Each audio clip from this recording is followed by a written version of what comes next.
वक्फ act के ऊपर इस समय खूब हंगामा हो रहा है, देश भर में धरना प्रदर्शन भी हो रहे हैं।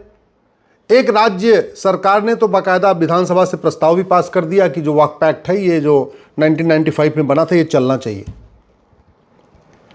जब जेपीसी चल रही थी वक्फ एक्ट के ऊपर, तो मैं, हरिशंकर जैन जी, विष्णु जैन जी, हम लोग एक ही दिन गए थे। हमारा शुरू से एक स्टैंड रहा है कि ये कानून पूरा का पूरा खत्म होना चाहिए, इसमें संशोधन नहीं होना चाहिए।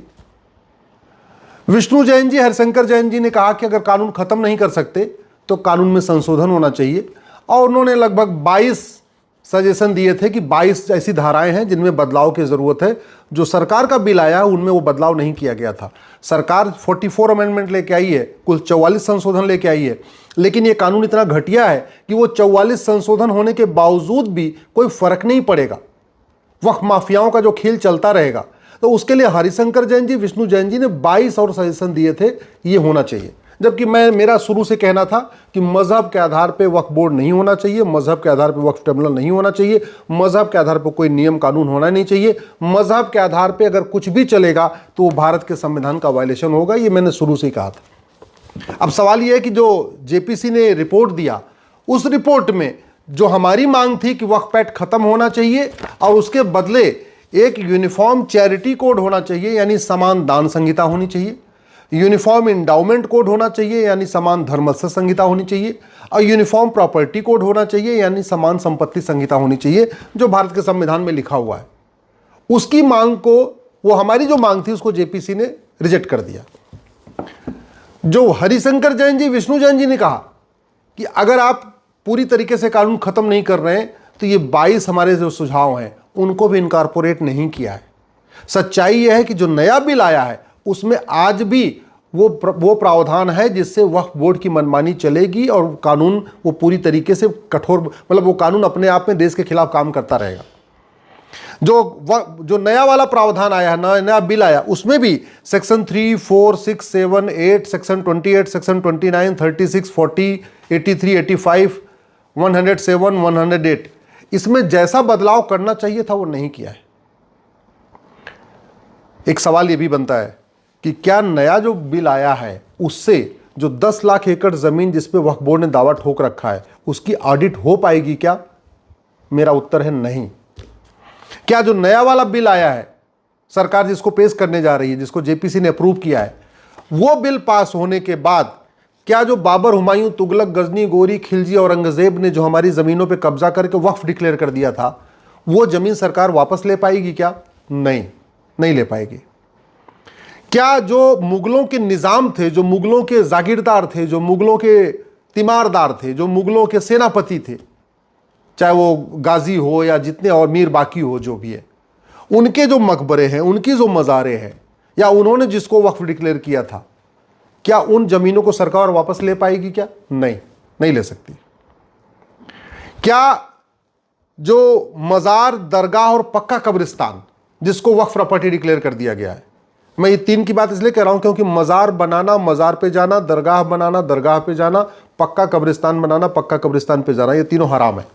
इस्लाम में मज़ार, दरगाह, पक्का कब्रिस्तान हराम है। इसलिए पूरे के पूरे खाड़ी देशों में जहां से इस्लाम शुरू हुआ, एक भी मज़ार नहीं, एक भी दरगाह नहीं, एक भी पक्का कब्रिस्तान नहीं। तो भारत में ये जो इस्लाम विरोधी मज़ार, दरगाह और पक्का कब्रिस्तान है, जिसको वक्फ प्रॉपर्टी डिक्लेयर किया गया है, क्या वो वक्फ के दायरे से बाहर हो जाएंगे? नहीं, वो आज भी वक्फ प्रॉपर्टी बने रहेंगे। क्या वक्फ माफियाओं ने जिन जमीनों पे कब्जा किया हुआ है, सरकार नए वाले कानून से उनको वापस ले पाएगी? नहीं। क्या इस नए कानून के बाद 1 नेशन 1 कोर्ट का कॉन्सेप्ट आ जाएगा क्या? 1 नेशन 1 कोर्ट में क्यों कह रहा हूं? क्योंकि भारत का संविधान कहता है विवादों का समाधान सबका एक ही स्थान पे होगा, सिंगल कोर्ट से होगा। इसलिए डिस्ट्रिक्ट कोर्ट बनी, हाई कोर्ट बनी, सुप्रीम कोर्ट बनी है।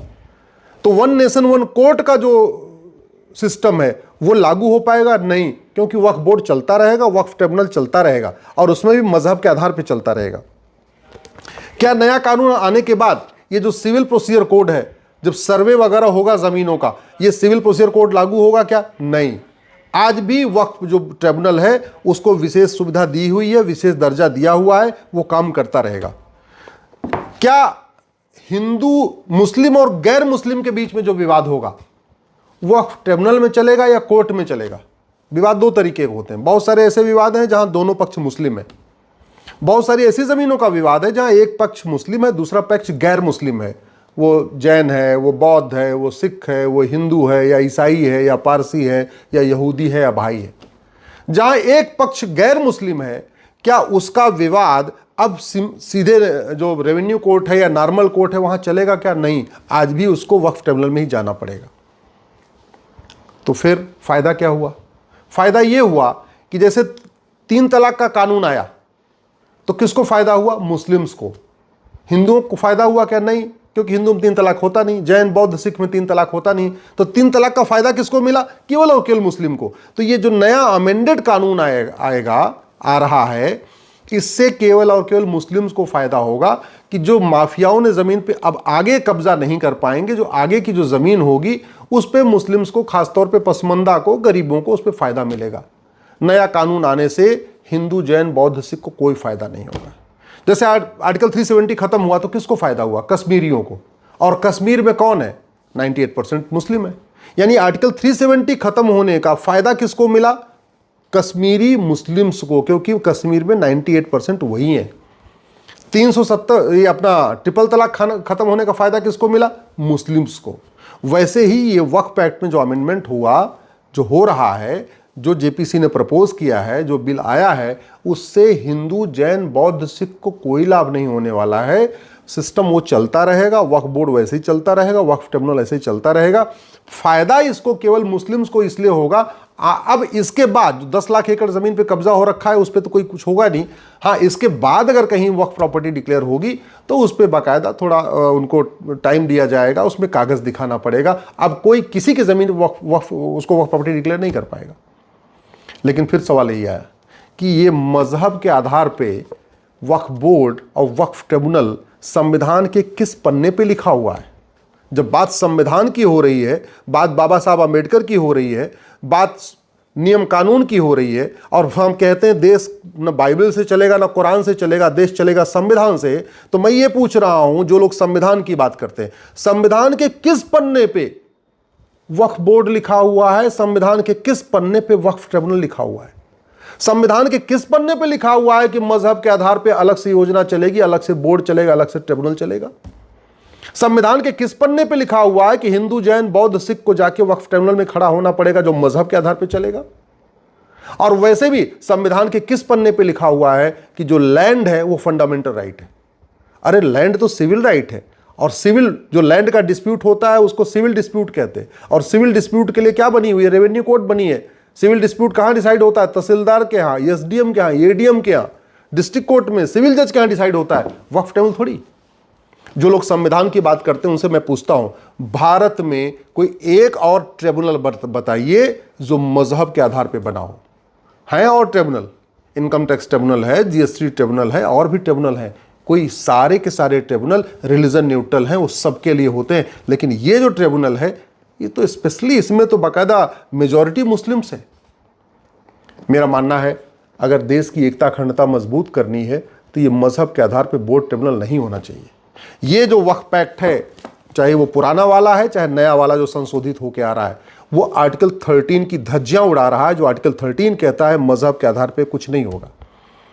ये जो नया वाला वक्फ एक्ट आ रहा है जिसको जेपीसी ने अप्रूव किया है, आर्टिकल 14 की धज्जियां उड़ा रहा है। जो आर्टिकल 14 कहता है equality before law, equal protection of law. ये नया वाला जो कानून वक्फ एक्ट आ रहा है, अमेंडेड आ रहा है, ये भी पुराना वाला तो उड़ा ही रहा था, ये भी आर्टिकल 15 की धज्जियां उड़ा रहा है जो कहता है किसी के साथ भेदभाव नहीं किया जाएगा। ये नया वाला कानून भी हमारी सोवरेंटी की धज्जियां उड़ा रहा है, हमारी संप्रभुता की धज्जियां उड़ा रहा है। ये नया वाला कानून जो अभी आ रहा है, जो पेश हुआ है, ये भी राइट टू जस्टिस के खिलाफ है, राइट टू इक्वलिटी के खिलाफ है, right to unity national integration के खिलाफ है, और सबसे बड़ी बात ये सेकुलरिज्म के खिलाफ है।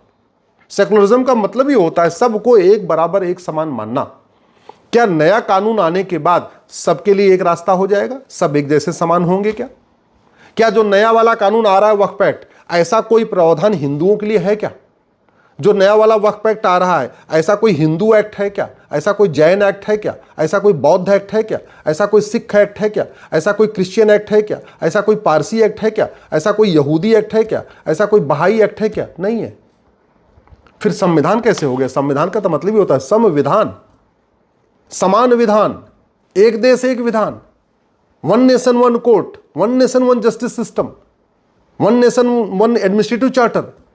संविधान तो कहता है कि प्रशासनिक व्यवस्था सबके लिए एक समान होगी, न्यायिक व्यवस्था के लिए सबके लिए एक समान होगी, कोर्ट का सिस्टम सबके लिए एक होगा। फिर ये अलग से क्यों चल रहा है?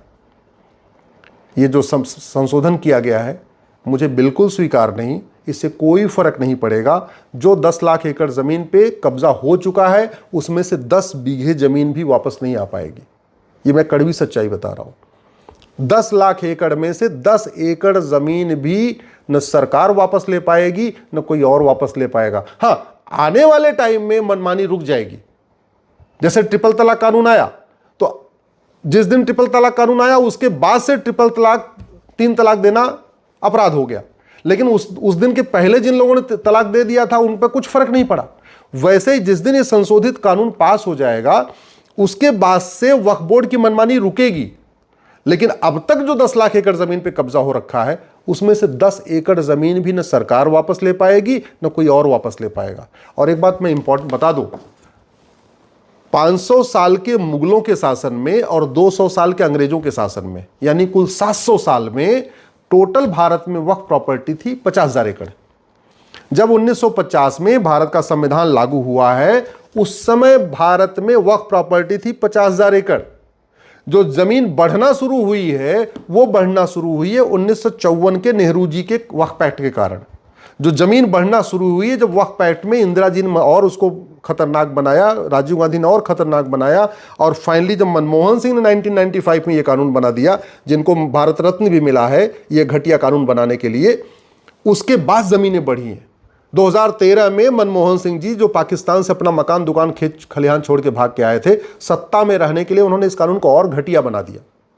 तो जो जमीन बढ़ी है, जो इस समय 10 लाख एकड़ जमीन है, इसमें से 9.5 लाख एकड़ जमीन पिछले 75 साल में कब्जा की गई है। पूरे के पूरे 500 साल के शासन मुगलों के और 200 साल के अंग्रेजों के शासन में कुल जो वक्फ प्रॉपर्टी थी 50,000 एकड़, आज की डेट में है 10 लाख एकड़, यानी 100 और 9.5 लाख एकड़ जमीन जो कब्जा की गई है वो आज़ादी में हुई है, संविधान लागू होने के बाद हुई है। तो कम से कम वो 9.5 लाख एकड़ जमीन की ऑडिट तो होनी चाहिए ना। और मैं तो कह रहा हूं पूरी की पूरी ऑडिट होनी चाहिए।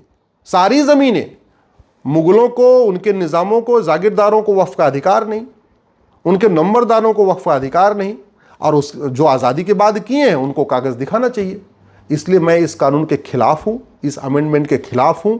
ये कानून ख़त्म होना चाहिए और भारत में संविधान लागू होना चाहिए, समान विधान लागू होना चाहिए, एक देश एक विधान लागू होने चाहिए। One nation one charity code, one nation one endowment code, one nation one property code, Hindi में कहेंगे समान दान संहिता, समान धर्मस्थल संहिता और समान संपत्ति संहिता। ये वक्फ एक्ट, वक्फ बोर्ड, वक्फ ट्रिब्यूनल खत्म होना चाहिए।